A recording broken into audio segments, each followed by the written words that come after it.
Well, hello there, everybody. It's Katerina from. Hello, everybody. It's Katerina from Dolled Up Desserts here with another fantastic gluten-free and vegan recipe for you. All right, I'll cut the accent. I literally spent 20 minutes watching Cupcake Gemma before I filmed this, hoping I can nail that British accent. There's actually a reason why I tried to use the British accent today, and that's because the recipe we're making today comes from the UK and is going to be the recipe for one of the most famous cakes in the next 2 weeks. In celebration of Mother's Day, as well as the upcoming royal wedding, we are veganizing and gluten-freeifying the royal wedding cake for Prince Harry and Meghan Markle. Truth be told, I don't follow anything British royal family. However, when I found out what the flavor pairing for Harry and Meghan's wedding cake was, I literally dropped everything and tried to veganize the recipe because it is totally up my alley. It is the pairing of lemon and elderflower, which I've never had elderflower before in my life. So obviously, knowing me, I love crazy flavor pairings, so this is like the perfect cake for me to make today. Apparently Meghan Markle is also vegan during the weekdays, whatever that means, but at least you know what, she is trying to have a more cruelty-free life, so hats off to her.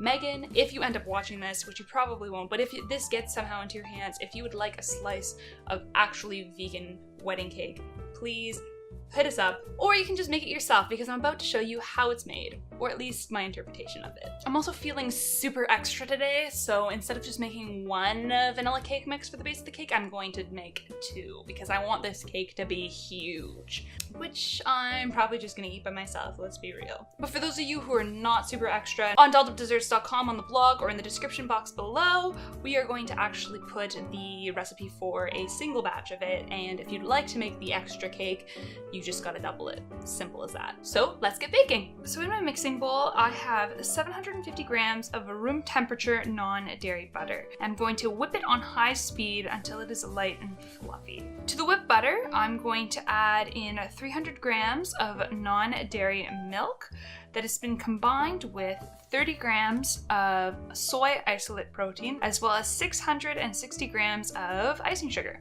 You're gonna whip this concoction on high speed, and it's going to go through the 3 phases of vegan Swiss meringue frosting, like it did in our lavender chocolate cupcake video. Once that's all whipped up into a nice light and fluffy Swiss meringue frosting, you're gonna want to freeze it for approximately an hour until it solidifies. So while that lemon Swiss meringue frosting is chilling, let's put together the cake. As always, I'm going to add in our sunflower oil and our non-dairy buttermilk. To give it a nice, sweet, lemony flavor, we're going to add in the zest of 3 lemons. To the non-dairy buttermilk, I actually completely omitted the apple cider vinegar and instead took the juice of the 3 lemons that I zested and put it into the buttermilk. I also removed about half a cup of the milk and replaced it with this lovely elderflower cordial. It's really tart at first, but then it gives you a nice secondary floral taste that you get, probably what the elderflowers actually smell like. It's beautiful. This is gonna be a really, really nice cake. Perfect with lemon. You can purchase elderflower cordial on Amazon. I actually managed to pick some up at my local specialty food store, so I bought it at Pusateri's Fine Foods. I also saw that you can actually buy it though at IKEA. Now that our wet ingredients are in the bowl, really the last thing we have to do is just add in our baking mix. And as always, mix it up. We're gonna partition our royal wedding cake batter into 6-inch greased and parchment-lined bottom pans. You're gonna bake them in the oven at 350 degrees for approximately 15 to 20 minutes until they are domed and firm to the touch. Depending on how extravagant you're gonna end up making this cake, you're probably going to yield somewhere between 3 to 6 layers of 6-inch cake.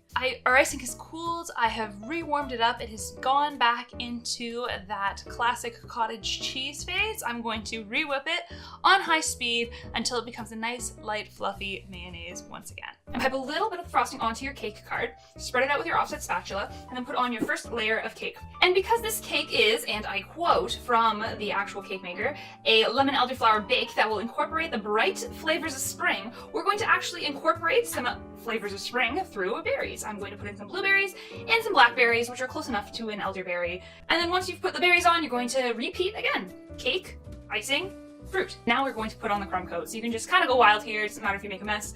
Pipe on that frosting along the sides. Doesn't matter how much or how little. And you're going to take your offset spatula and you're going to spin it evenly around the sides of the cake, really covering every edge in a light layer that will keep the crumbs in when we do our final frost. Now that you have a chilled cake, you're going to pipe the remainder of the frosting evenly on and around the cake.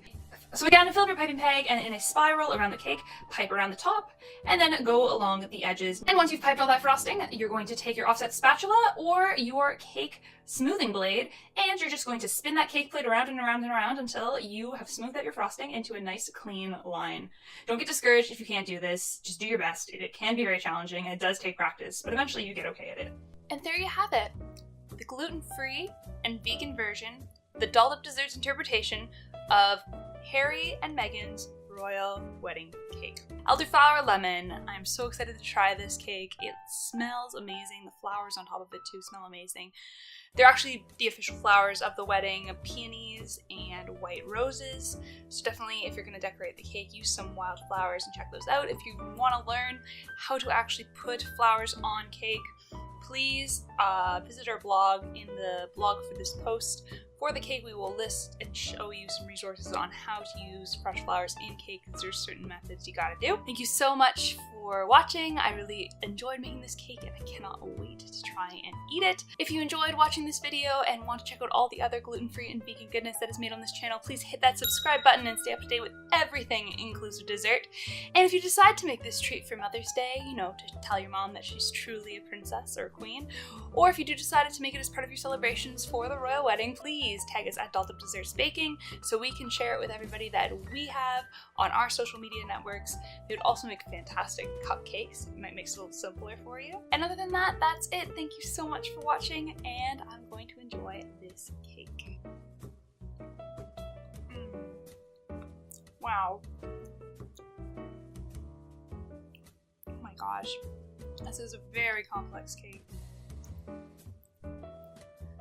I'm just tasting the elderflower now in that first bite. So this cake is incredibly soft and moist, and with the light, almost whipped cream-like Swiss meringue buttercream they put on it, it's just the perfect combination.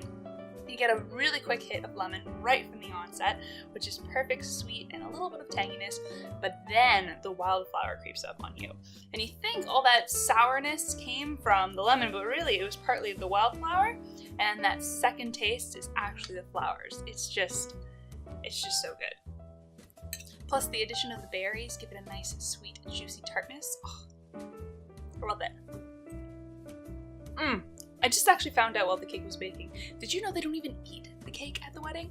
No, they don't eat the cake, and then 2 days later they'll cut it up into 4,000 pieces and send it off to people who will probably auction it for $8,000. $8,000! Do you really need a slice of cake from that wedding? Or can you just make the animal product free and the gluten-free inclusive version yourself at home? Plus this version's got fresh fruit in it, you got total control of the ingredients, and it's fresh. The cake is going to be 2 days old by the time it gets cut up and then sent to you. I don't know, guys. I'm thinking if you want to taste the royal day, this might be your best bet. Thanks for watching.